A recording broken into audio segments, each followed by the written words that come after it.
अस्सलामुअलैकुम वरहमतुल्लाहि वबरकातुहू व मग़फ़िरतहू। डियर स्टूडेंट्स, उम्मीद करती हूँ आप सब लोग खैरियत से होंगे।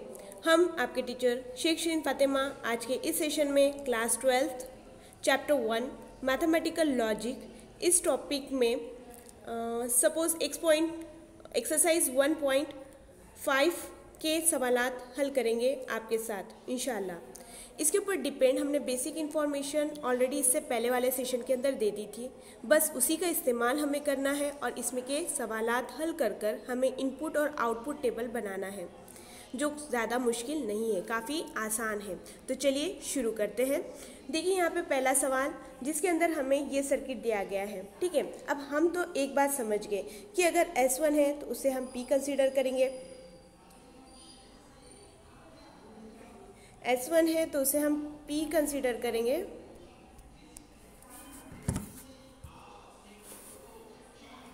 S2 है तो उसके लिए Q और S3 है तो उसके लिए R। सबसे पहले हमें ये देखना है कि यहाँ किस डायरेक्शन में जा रहा है। तो पहले हम S1 यानी P के लिए लिखेंगे, वो पैरेलल के अंदर आ रहा है। उसके बाद S2 और S3 यहाँ पे सीरीज़ के अंदर है, तो S2 के लिए Q और S3 के लिए कलर दूसरा ले लेते ताकि आपको आसानी हो जाए। देखिए S2 के लिए Q और S3 के लिए R, दोनों सीरीज़ में है। सीरीज़ के लिए हमें क्या लेना है, हमें लेना है एंड यानी कंजक्शन, ठीक है। और ये दोनों यहाँ पर और यहाँ पर ये पैरेलल सीरीज़ में हो रहे, मुतवाज़ी सीरीज़ के अंदर हो रहे, तो वहाँ पर हमें लेना है और का सिंबल। तो ये बनी आपकी सिंबॉलिक इंफॉर्मेशन, सिंबॉलिक फॉर्म, ठीक है ना। तो अब इसके ऊपर डिपेंड हमें जो ट्रुथ टेबल बनाना है उसे कहा जाएगा इनपुट आउटपुट, जिसके अंदर P भी है, Q भी है, R भी है।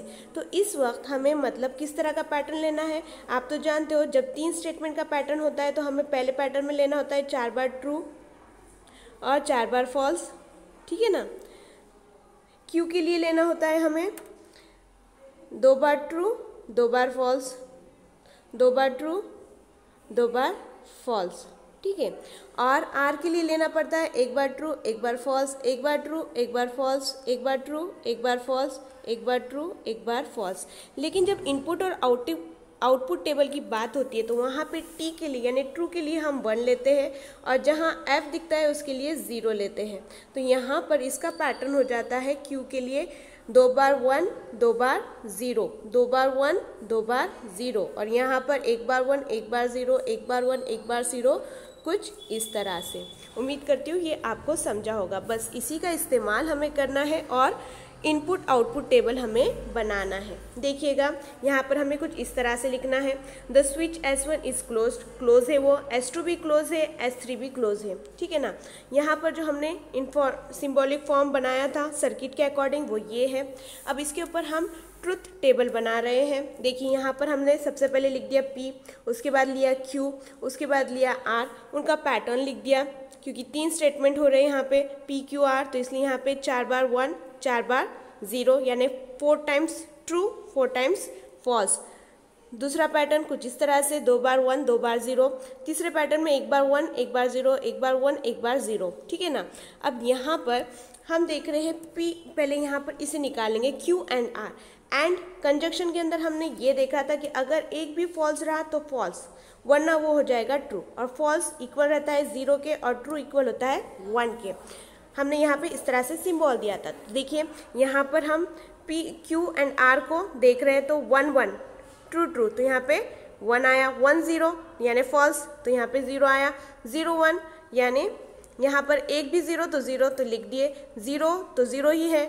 फिर एक भी अगर फॉल्स रहा तो फॉल्स लेना था, लेकिन यहाँ पे तो एक भी फॉल्स नहीं है, तो यहाँ पर ट्रू यानी 1 आया, एक भी फॉल्स तो 0 तो आ गया, एक भी फॉल्स एक भी 0 तो 0 आ गया, एक भी 0 तो 0। तो इस तरह से Q एंड R बना।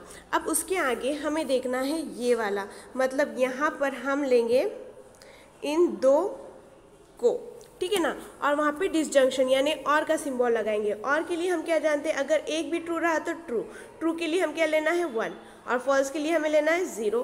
तो बस उसी का इस्तेमाल हमें यहाँ पर करना है। देखिएगा 1 एंड 1 दोनों ट्रू हो गया, एक भी ट्रू तो ट्रू, तो यानी 1, एक भी ट्रू तो ट्रू, तो यहाँ पे 1, एक भी ट्रू तो ट्रू, तो यहाँ पे 1, एक भी ट्रू तो ट्रू, ट्रू के लिए 1, एक भी ट्रू तो ट्रू, ट्रू के लिए 1, एक भी ट्रू तो ट्रू, ट्रू तो है ही नहीं यानी फॉल्स यानी 0, एक भी ट्रू तो ट्रू, तो ट्रू तो है नहीं यहाँ पर यानी यहाँ पर आएगा 0 और यहाँ पर भी लास्ट में 0। तो इस तरह से हमारा इनपुट आउटपुट टेबल यहाँ पर बन चुका है। उम्मीद करती हूँ समझा होगा। आप इसे रिपीट कर कर देखिएगा अगर किसी तरह की कोई प्रॉब्लम हो तो। अब हम आपको सवाल नंबर 2 बता रहे थे। देखिए यहाँ पर हमें वही करना है। S1 जहाँ दिखा वहाँ हमें P लेना है, S2 जहाँ दिखा वहाँ पे Q लेना है। अब यहाँ पे S1 डैश है तो यहाँ पे इसके लिए negation of P, S2 dash है तो इसके लिए निगेशन ऑफ Q। अब इसका हम पैटर्न बना रहे हैं, सिंबॉलिक फॉर्म बना रहे हैं। तो सबसे पहले S1 और S2, S1 डैश क्या था, निगेशन ऑफ P, और S2 क्या है, Q। दोनों सीरीज में यानी वहाँ पे कंजक्शन रहेगा, एंड का सिंबल रहेगा, ठीक है। अब यहाँ पर बात हो रही है नीचे के वाली पैरेलल सीरीज में, पैरेलल के अंदर जो मतलब नीचे साइड जो है, तो यहाँ पे S1 और S2 डैश दोनों भी सीरीज के अंदर है। S1 के लिए P, S2 डैश यानी निगेशन ऑफ Q, दोनों यहाँ पे सीरीज में है तो सीरीज के लिए हमें लेना है कंजक्शन यानी एंड का सिंबल। और इसके बाद यहाँ पर ये दोनों पैरेलल के अंदर आ रहे हैं ना, तो इसके लिए पूरा चला गया 1 मिनट। तो यहाँ पर हमने लिया था P Q, negation of P, negation of Q, S1 S2 के लिए निगेशन ऑफ P, Q के लिए कंजक्शन, यहाँ पर P निगेशन ऑफ Q, इसके लिए भी कंजक्शन था। अब ये दोनों पैरेलल में आ रहे हैं तो पैरेलल के लिए और यानी डिसजंक्शन, तो ये जो रहेगा ये रहेगा यहाँ पर इसका सिंबॉलिक फॉर्म। इसी के अकॉर्डिंग आप इसका जवाब कुछ इस तरह से लिखेंगे कि S1 क्लोज है, S2 क्लोज है, S1 डैश क्लोज है, S2 डैश क्लोज है। यहाँ पे आपने उसको इंडिकेट किए P क्या है, Q क्या है, निगेशन ऑफ P क्या है, निगेशन ऑफ Q क्या है, ये इनका सिंबॉलिक फॉर्म। और इस तरह से आपको इनपुट आउटपुट टेबल बनाना है, जो हम पहले वाले सवाल के अंदर आपको समझा चुके हैं। आप इसे ट्राई कीजिए, अगर किसी तरह की कोई प्रॉब्लम रही तो बिल्कुल पूछिएगा। अब एक और सवाल हम S3 का ले लेते क्योंकि दिखने में कुछ अजीब दिख रहा है। क्वेश्चन नंबर 3, बाकी के तमाम सवाल आप खुद से हल करेंगे। देखिए यहाँ पे S1 यानी हमें लेना है P, S2 डैश यानी निगेशन ऑफ Q, S3 यानी R, S2 डैश यानी negation of Q, S3 dash यानी निगेशन ऑफ R, ठीक है ना।